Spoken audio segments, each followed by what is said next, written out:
kami dalam Berita Padang. Berikut 3 berita utama hari ini.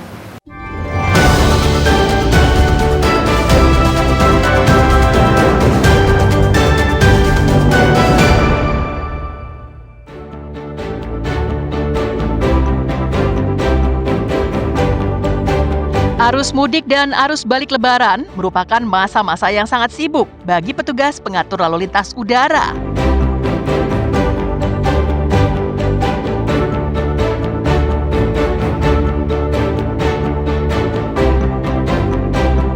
Hendak pulang mudik, penumpang bus ditemukan jadi mayat.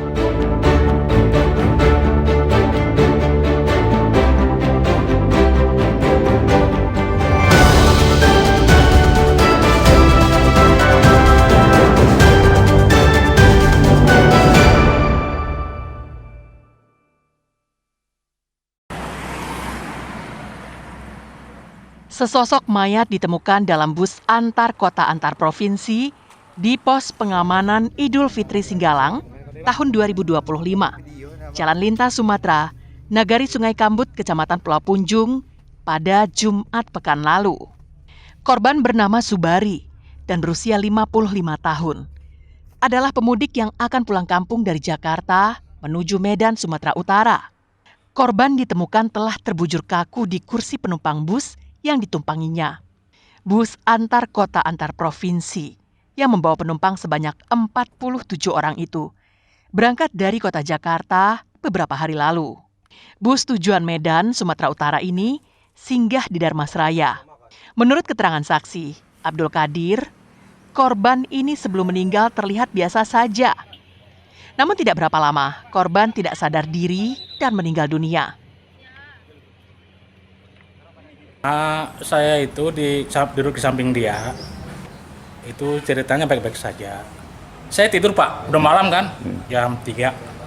Pas itu saya tidur, ada yang teriak di belakang.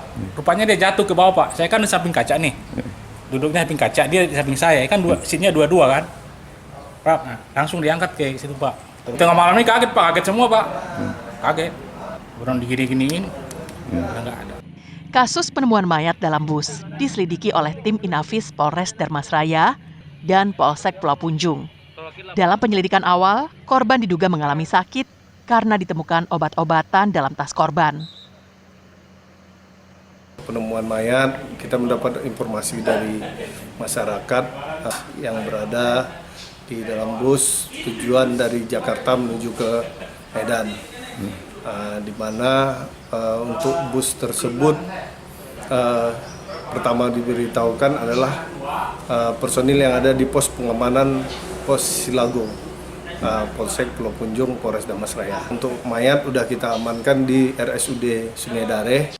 Saat ini, jenazah disimpan dalam ruang isolasi kamar mayat RSUD Sungai Dareh, menunggu dijemput keluarganya dari Medan. Eko Pangestu melaporkan dari Darmasraya.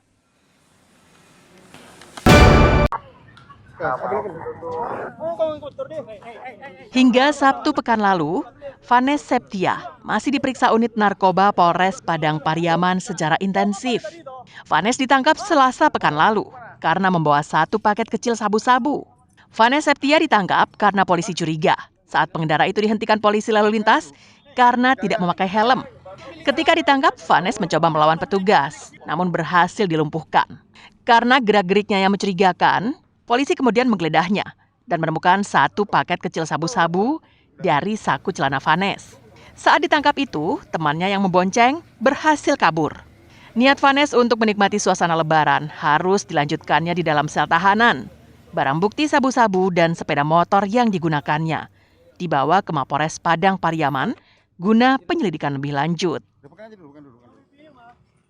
Kami mengamankan 1 unit motor yang kebetulan tidak bawa helm dan kami berhentikan, dan saat itu juga salah satu pengendaranya itu melarikan diri dan kami amankan, ternyata membawa 1 poket sabu. Ada 2 tadi, yang 1 lari dan 1 sudah kita amankan. Hingga kini teman tersangka yang kabur saat dilakukan penangkapan masih diburu polisi. Eki Rafki melaporkan dari Padang Pariaman.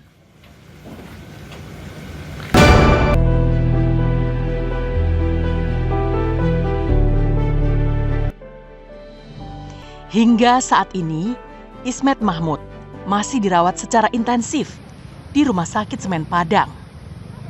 Pria yang berusia 55 tahun itu mengalami luka berat usai sepeda motor yang dikendarainya terjun ke jurang dan hanyut di sungai yang berada di dasar jurang di Jalan Lintas Nasional Padang Solo, Panorama 1 Sitinjau Lawi, Kecamatan Lubuk Kilangan, Padang, pada Jumat siang pekan lalu. Peristiwa itu berawal saat sepeda motor yang dikendarai Ismet meluncur dari arah Solo menuju Padang. Usai melewati turunan tajam di daerah Panorama 1, Ismet tak lagi bisa menguasai sepeda motornya dan hilang kendali. Diduga sepeda motor itu mengalami masalah pada fungsi rem, sehingga hilang kendali. Sepeda motor kemudian menabrak seorang pria yang sedang berada di pinggir jalan. Lalu mereka bertiga jatuh ke jurang.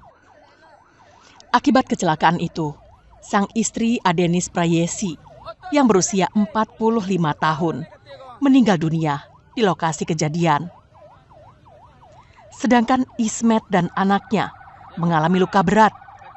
Akan halnya pria yang ditabrak, Soldanius menderita luka ringan. Ketiga korban berhasil dievakuasi oleh warga. Sementara sepeda motornya masih tergeletak menunggu dievakuasi petugas.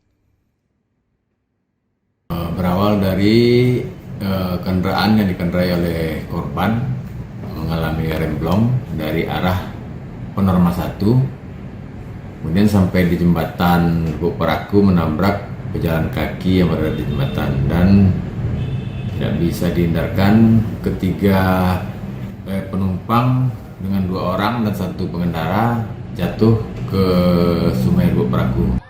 Korban yang terdiri dari ayah, ibu, dan anak jatuh ke sungai yang berada di dasar jurang setinggi 20 meter. Ketiga korban dibawa arus sungai sejauh 50 meter dan berhasil dievakuasi warga. Semua korban adalah warga Padang. Sri Luis melaporkan dari Padang. Sekian perjumpaan kita dalam Berita Padang hari ini. Saya Wulan Valeri dan tim redaksi yang bertugas pamit undur diri. Terima kasih atas kebersamaan Anda dan sampai jumpa.